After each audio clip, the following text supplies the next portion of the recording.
had this ratty notebook that had a bunch of scrawl in it that was trying to come up with some way of articulating a really particular feeling of exploring a world full of mystery that has a bunch of things you don't understand.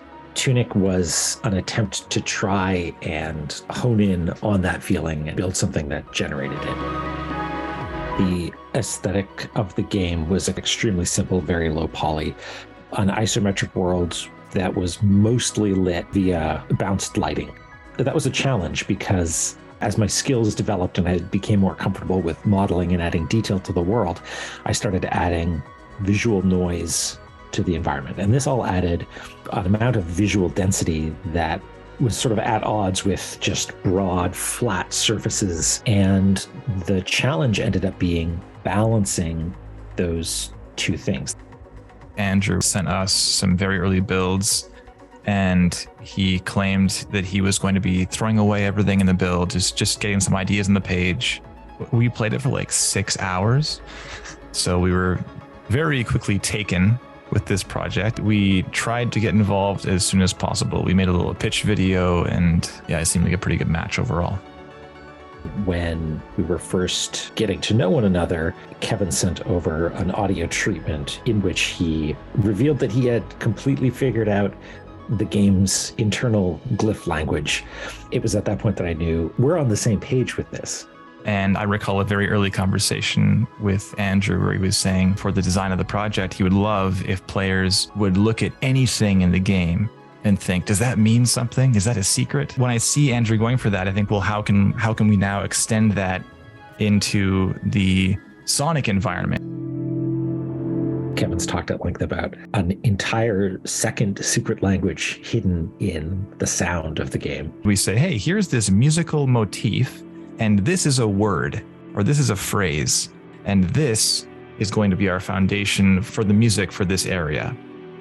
I had been listening to Terrence's album Immerse. It was phenomenal. These big ethereal sounds were exactly in line with these thoughts of like mystery and discovery and exploration.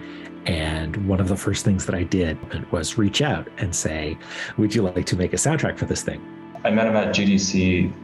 And then we talked a bit, and it seemed like a good idea. I could see that Andrew was someone that would be good to work with. I just felt like he was someone that I could trust.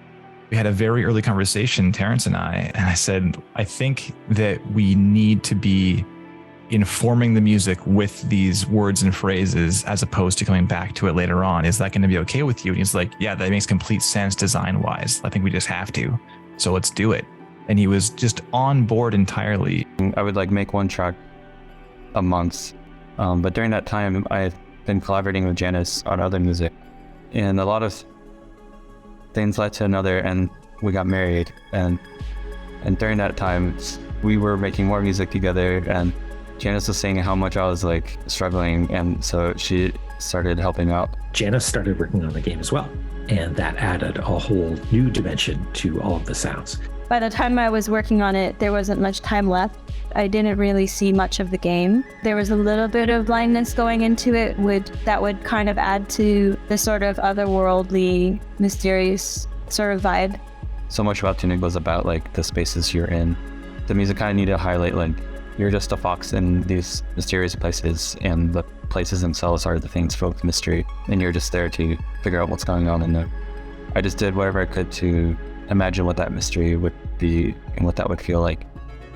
Just a phenomenal soundtrack. It's so good. And like the BAFTA specifically was like really exciting. It felt good for the work to be recognized. But yeah, it was definitely a whirlwind. BAFTAs are a big deal. Like, it is very cool and impressive.